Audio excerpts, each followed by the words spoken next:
తెలుగు సాహిత్యం పట్ల ప్రతి ఒక్కరికి అవగాహన కల్పించాలనే ఉద్దేశంతోనే మన సాహిత్యం ఛానల్ని స్టార్ట్ చేశారు.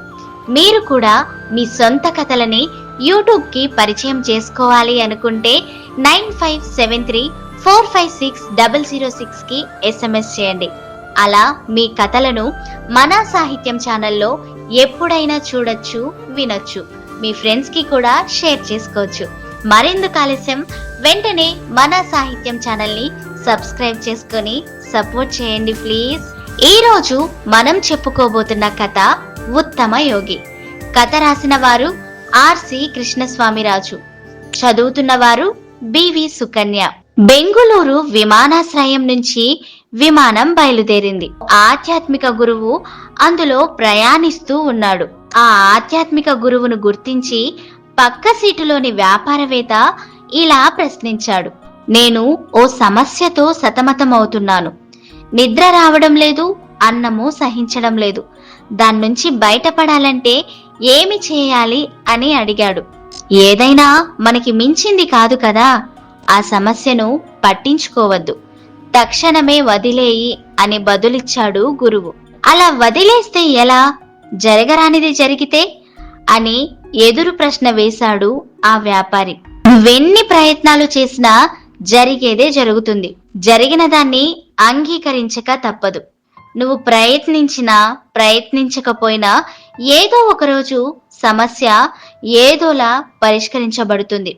అంతవరకు మనం ప్రేక్షక పాత్ర వహిస్తే చాలు అని సెలవిచ్చాడు గురువు. అయితే నన్ను ఏమీ చేయకుండా ఊరికే ఉండిపోమ్మంటారా అని అడిగాడు వ్యాపారి. ఊరికే ఉండువాడు ఉత్తమ యోగి అని వినలేదా అని చెప్పాడు గురువు. కాసేపు మౌనం వహించిన వ్యాపారి మరి దానికి పరిష్కారం ఎలా అని అడిగాడు. పరిష్కారం కోసం తలలు బద్దలు చేసుకోవద్దు. కాలం గడిచే కొద్దీ సమస్య చిన్నదవుతుంది. మనం అంతవరకు వేచి చూడాలి అని సలహా ఇచ్చాడు గురువు. గురువు సమాధానానికి విస్తుపోయిన వ్యాపారి కాలం గడిచే కొద్దీ సమస్య ఎలా చిన్నదవుతుంది అని మళ్ళీ ప్రశ్నించాడు.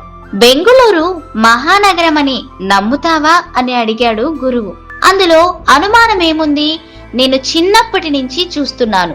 రోజు రోజుకి నగరం పెరుగుతోందే కాని తగ్గడం లేదు అని ధీమాగా చెప్పాడు.